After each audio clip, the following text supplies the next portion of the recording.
any other person who expresses his or her opinion or views on a particular issue is an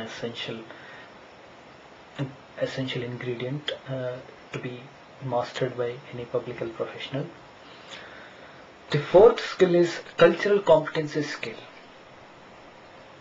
under which a public health professional should be able to master by applying appropriate method for interacting sensitivity, effectively and professionally with persons from diverse cultural and socio-economic, educational, racial, ethnic and professional backgrounds, and persons of all ages and lifestyles preferences. You should be able to identify the role of cultural, social and behavioral factors in determining the delivery of public health services, develop adapt approaches to problems that take into account of cultural differences, understand the dynamic forces contributing to cultural diversity, understand the importance of diverse public health workforce. Without understanding cultural competencies, a person, any trained public health person, he cannot apply any his skills in a blanket manner to throughout the country or any other country. Every skill, every public health knowledge has to be customized, has to be looked at the cultural context specific, and it has to be customized, and then it should be applied to give any results. So cultural competency, cultural acceptance, cultural sensitivity is understanding the local context specific issues are quite essential for any public health personnel to understand and apply his public health knowledge. The fifth competence is community practice skills. Here, the public health professional should be able to establish and maintain linkages with key stakeholders, utilize leadership, team building, negotiation, and conflict resolution skills to build community partnership. Should be able to collaborate with community partners to promote the health of population. Should be able to identify how public and private organizations operate within the community, accomplish effective community engagements, identify community assets and available resources, develop, implement, evaluate community public health assessment, describe the role of government in delivery of community health services.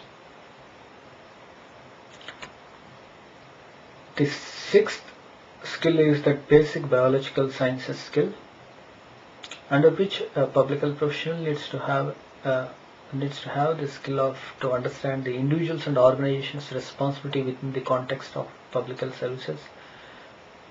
Core functions he needs to be very clear, define and assess, understand health status of population, determinants of health and illness, not that always only the biological factors which determines, but there are many social factors which also determines the health of population. So one has to keep open to learn many diverse nature of the factors which influences of health of a population, and what kind of factors that influences for the health of population, that has to be understood properly by all the professionals, and apply the basic public health sciences including behavioral, social sciences, biostatistics, epidemiology, environmental public health and prevention of chronic infectious diseases, injuries, identify, retrieve current relevant scientific evidence, and observations and interrelationships are quite important to apply the public health knowledge effectively in the community or population health. The seventh skill is that financial planning and management skills, under which one should be able to develop and present a budget, manage programs within budget constraints, apply budget process, develop strategies for determining budget priorities, prepare proposals for funding from external sources, should also have the capabilities to apply basic human relations skills to management of organizations. Motivation of personnel and resolution of conflicts are also essential sub-skills under this skill, and you should be able to negotiate and develop contracts and other documents for the provision of population-based services, conduct cost effectiveness, cost benefit and cost utility analysis. These are the sub-skills that are essential under the financial planning and management skill. The eighth skill is leadership and system thinking skills. This is one of the important basic skill that everybody has to possess, whoever functions at whatever is level.